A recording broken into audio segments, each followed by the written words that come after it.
is power. Love is power. If we go to that famous Bible passage from 1 Corinthians 13, 4 through 8, we can read, love is patient, love is kind, it does not envy, it does not boast, it is not proud. It is not arrogant or rude, it is not self-seeking. It is not easily angered, it keeps no record of wrongs. Love does not delight in evil, but rejoices with the truth. Love bears all things, believes all things, hopes all things, endures all things, and love never fails. So many times we hear people say, oh, they forgive someone for doing some wrong to them, or they forgive someone for something that has hurt them and so forth. But what we really want to say is that we love them, that love is more powerful than the wrong or the hurt that they imposed or they attempted to impose upon us. Forgive means to give it up. And we can't tell someone, I forgive you, if that person doesn't say, please forgive me. That person must ask for our forgiveness, for forgiveness to be any kind of a power, because it's in our mind to release that which is harmful, to release that which is hurtful to us, and love is the only power that can heal. There's nothing else. There's only love. Love is God. God is love. God is life. God is all that we can imagine that's good in all things, whether it's emotional or mental or physical or spiritual, whatever it may be. God is the all in all, and the love of God is the power that heals, the power that releases anything from our mind, our heart, and our soul that creates something hurtful or something that's against us. Love does not envy. In other words, we just keep doing what it is that we do, knowing that love is guiding us and directing us to the right and perfect thing for us. It does not boast, because we know that it's the love of God, the law and love of God, that draws into our life experiences all the good things that we accomplish, all the good that we achieve. It is not proud, because proudness takes us out of the principle of life, which is that God is always, always good. So there's no pride in selfish pride in taking pride in whatever it is that we accomplish, because it is in those words of Jesus that we understand, I of my own self can do nothing. So it's always God working through us. It's not arrogant or rude or self-seeking, because it knows that God is giving the good to all, that God is universal, that whatever good we receive, it's not just ours to use, but ours to share and have enough to spare to keep us in the grace of God, to keep us in the goodness of God. Love is not easily angered and keeps no record of wrongs. And so therefore we know that when I say I love you, even though you've given me something that the world will say I need to forgive you for, that love heals that. Love heals that feeling in our heart and our mind and our soul that keeps a record of all those wrongs and dissolves it, so that we can realize that greater joy of life, that greater feeling of being in the Spirit and of the Spirit. Let's look at these words from this. This is from the sociologist at Harvard University. Thoracon is the name. Love not only cures and revitalizes the individual's mind and organism, it proves itself to be the decisive factor of vital, mental, moral, and social well-being and growth of an individual. So even the scientists understand that love is a power, that love is power. Love is the power that dissolves all things unlike it. Love is the power that clears our mind of the things not of the Spirit, and gives us that greater feeling of allowing ourselves to feel the presence of God in our life. One of the wonderful people who attend my services in Palm Springs sent me an op-ed article from the New York Times titled, The Seat Not Taken. The Seat Not Taken. It was written by John Edgar Weideman. Mr. Weideman writes about his experience riding a commuter train from New York City to his teaching job in Providence, Rhode Island, passing through a region of the country populated by a significant segment of its most educated, affluent, sophisticated, and enlightened citizens. Mr. Weideman is a man of color, one of few on the train and often the only one. his article relates how 9 times out of 10, people will shun a free seat if it means sitting next to him. And no, this article was not written in the early 1900s, but in 2010.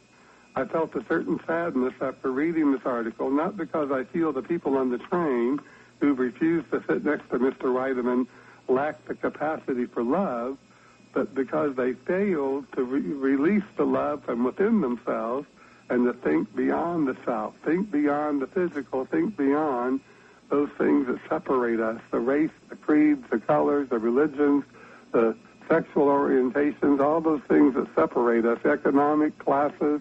So many people, they have a myriad of ways of separating us into labels and categories that tend to defeat us and tend to defeat the person that holds those judgments. That's why Jesus said, judge not lest ye be judged. Judge not lest ye be judged. So I felt the people on the train who refused to sit next to Mr. Weideman, they didn't lack the capacity for love. They just failed to use the love of God that would flow through their heart, their mind, and their soul if they allowed it to. I can't even imagine what was going through their minds as they observed this man sitting alone. And why would they withhold their love from him, their kindness, and be unaware that he was being isolated from them? These weren't children, and as statistics tell us, they were educated, enlightened, and affluent, and this was not a one-time occurrence, but a repetitive occurrence. On the same day I received this, a woman wrote to me and asked me, we just don't have enough people who understand what love is, and asked me to talk about love. So when we read that love is patient, love is kind, we realize that the word is the key to this statement. Love is always seeking to be expressed through us, for love and God are synonymous. Ernest Holmes writes in Words That Heal Today that love cannot seek its own as though it were separated from others. Love cannot seek its own as though it were separated from others. We are universal at the source, and any act which tends to isolate us from our source, from God, tends to separate us from our divine nature. And our divine nature is what? It's the ability to love. It's intelligence. It's power. Because all are rooted in one life, any attempt to arrive at a good which is not shared is an attempt to isolate us from the good itself. It is in this sense that love seeks not its own, is not puffed up, has no envy, and knows no jealousy.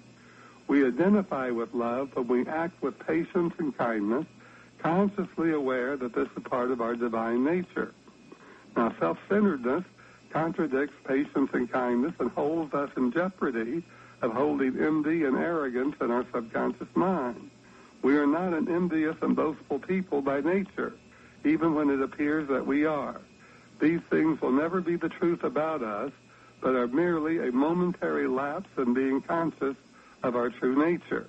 Our decision, then, is to ensure that these momentary lapses don't become habitual, for even though they are not the truth about us, our subconscious mind will receive the impressions of our thoughts, and we will see them outpictured in our experience at some point in time. In other words, we will experience that which we judge in others. We will experience that which we judge in others. We eliminate the possibility of these momentary lapses becoming habitual, and I might add unconscious, by consciously choosing to be aware of opportunities in which we can express kindness, in which we can offer hope, and in which we can help others develop faith in themselves. We can all be more patient with others, we can all be more patient with ourselves, and we can all be more patient with God. Often people will stop praying because they have lost patience with God, not faith in God necessarily, but patience because their prayers weren't answered quickly enough. We don't want to ever be less than patient with God, but we will be if we fail to be patient with others and with ourselves. We will be if we fail to be patient with others and with ourselves, because we'll create a habit, something habitual, some automatic reaction that will cause us to lose patience, and therefore can sometimes cause us to lose faith. The great revelation we receive from both the ancient scriptures and the wisdom of Mr. Sorokin is that we are more mentally alert, we are healthier, we have a greater emotional clarity, and we are more aligned with the truth when we allow love to express through us. Love is the givingness of spirit moving to our hearts and minds. It cannot be enjoined with anything unlike it. Patience and kindness, hope and faith strengthen our bodies, strengthen our minds, strengthen our spirit. And when we act with patience and kindness, the Spirit is moving through not only our hearts and our minds, but our consciousness as well. We grow spiritually, which means we are more in tune with the power, the presence, and the intelligence of God, moving through our consciousness, enlarging our capacity to accept more of God, more of the good, and more of everything wonderful that we desire to experience. But it's up to us to realize that love is the power. Love is the power. So it gives us the power to accept our good. It gives us the power to know what it is that we need to know, and we let all else go away. Let's look at these words from the American mystic Ernest Holmes. The Spirit within me knows the answer to any problem which confronts me. I now turn from the problem to the Spirit, accepting the answer. I turn from any thought of confusion to a consciousness of peace. I know that the Spirit of God is within me, and the law of God is around me. I know that the answer, that is, whatever it is that I've considered a problem, to whatever it is I've considered a problem, is here and now. It is within my own mind because God is right where I am. In calm confidence and perfect trust and abiding faith and with complete peace, I let go of the problem as a problem. I receive the answer as fulfillment because love fulfills my desire. The love of God fulfills my desire. The love of God flows through me. It causes me to be one with the rhythm of life, to know that there is nothing to be afraid of. There's nothing to be uncertain about. I know that God is always present, just like the air that I breathe. God's Spirit is above me, below me, flowing through me, pressing against me, in me, and through me in all ways. But God is the life of me. God has to be right where I am because God is life and I am part of life. I can be at peace with myself as I bring love into my mind in a greater way. I can be at peace with everyone around me as I draw the power of love into my mind. I can be at peace with the world in which I live as I know that love will correct all things, that love will make all things good in the right and perfect time. But it's up to us to believe it. It's up to us to take it into our mind as the truth for us. It's up to us to realize within ourselves that it's the power of God working as the power of love that makes all good things possible, Well, let's go back to 1 Corinthians 13, 4 through 8. Love is patient. Love is kind. It does not envy. It does not boast. It is not proud. It is not arrogant or rude. It is not self-seeking. It is not easily angered. It keeps no record of wrong. Love does not delight in evil, but rejoices with the truth. Love bears all things, believes all things, hopes all things, endures all things, because love never fails. Love never fails. Just imagine that. Love never fails. It really takes us into the heart of things, the joy of life, to realize that love never fails, or love is of God. And Ernest Holmes tells us in his book, Words That Heal Today, love cannot seek its own as though it were separated from others. Why? Because love is of God and God is universal. Right where we are, God's intelligence is available to everyone on planet Earth.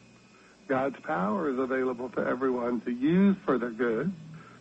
And God's Spirit is reigning supreme within every man's and woman's body, mind, and soul It is the Spirit of God that lights our way. It's the Spirit of God that brings us awake in the morning. It's the Spirit of God that lets us rest peacefully at night. It's the Spirit of God moving to our mind, our heart, and our soul that gives us that greater feeling of being aligned with God's nature and being in tune with the infinite good, being in tune with the infinite good. So love cannot seek its own as though it were separated from others. We are universal at the source of our life, which is God, and any act which tends to isolate us from our source tends to separate us from our divine nature. Because all are rooted in one life, any attempt to arrive at a good which is not shared is an attempt to isolate us from the good itself. And the great Emerson said that God does not respond to a selfish prayer. Why? Because God's good is for everyone. It's for everyone. It's not just the good for me or for you, but the good for everyone. It is in this sense that love seeks not its own, is not puffed up, has no envy, and knows no jealousy. So think about the good desires of your heart. Think about what it is that you desire to have, to do, or to be, that you want to bring into your life experience, and then think about all the good that will be shared with others when you have it. Let's think as an example that if you're going to buy a home, think about the loving expression of sharing the money that you received to buy that home with other people. The people that built the home, the people that sell the home, the people that advertise the home for sale, the people that will write up the escrow papers and the bill of sale, all the people that are going to earn money because you're buying this home. Think of all these people who are part of this good thing that you desire to experience. And just draw the love for that into your mind, that you love this sharing, you love this giving, you love this having the ability to create prosperity for others and create work for others and create creative expression for others. And then think about all the things that go on when you buy this home and you live in it, and all the things you'll share with, all the people you'll share with. The people that work for the electric companies, the gas companies, the water companies, the people that work for the furniture companies, the cleaning companies, the landscape companies, all these people who will share in your prosperity, all these people that the love within you that created this ability, this opportunity to realize this good in your life is drawing all these people into your experience that will share into your good. And the more people we can realize are sharing in our good, the more we get in tune with the universal nature of God, and the more likely it is that we will receive and we will enjoy those greater things. But it's up to us to realize it. And sometimes people say, oh, well, I don't have anything. I don't have anything in my life, so therefore I can't even imagine that I can have more good when I have such little good now. But the great Eric Butterworth tells us in his book, Discover the Power Within You, that whatever you have, no matter how seemingly inadequate, bless it. If you have no money and no food, bless your hands, bless your mind, bless your skills, bless your friends, bless the air that you breathe and the sun that brings life. Bless everything, and your life will be blessed with riches undreamed of. When Jesus blessed the 5 loaves and 2 fishes, he subjected this evidence of substance to a ray as penetrating as any known to man. The symbols of bread and fish were still intact, but they were spiritually expanded far beyond the size indicated by their intrinsic worth. In other words, the power of love that works through us in the givingness of our spirit, the givingness of that which we choose to realize, is always multiplying the good in some way, shape, or form. It's love working through Jesus that expanded his ability to feed the multitudes with the loaves of bread and the 2 fish, and then to have enough left over to even share that with others. So it's the love, the power of love working through everything. It's love that heals. Love not only cures and revitalizes the individual's mind and organism, it proves itself to be the decisive factor of vital, mental, moral, and social well-being and growth of an individual. That's from Mr. Sorokin from the Department of Sociology at Harvard University. So science and spirituality agree that love is the power, that love is the healing power, the revealing power of the good. That love is that which heals, love is that which reveals a greater good still. So let's just take it into our mind that this is the truth for you and the truth for me and the truth for everyone, and let ourselves rejoice and be glad in it. Rejoice and be glad in it. Remember our affirmation that we opened the program with, our affirmation for richer living. Today I expect the more abundant life. So think about, what does the more abundant life mean to you? What does it look like to you? Can you take it into your mind and see yourself doing something new, having something more, feeling richer and more aligned with life, more enthusiastic about life, have a greater zest for life? What is it? What is it? God wants each and every one of us to enjoy this thing called life. And that's why we get into this attitude that there's more and more good to be had, there's more and more good to be realized, there's more and more good for us to enjoy. So let's just take it into our mind that this is the truth for us now, that each and every one of us have the opportunity every day to say, today I expect and I receive the more abundant life, the more abundance of joy and happiness and peace and love, the more abundant wealth and prosperity, the more abundant success, the more abundant creative ideas that flow through my mind that I can act on to realize a greater good for myself and for all others. And take that into our mind as the truth for us.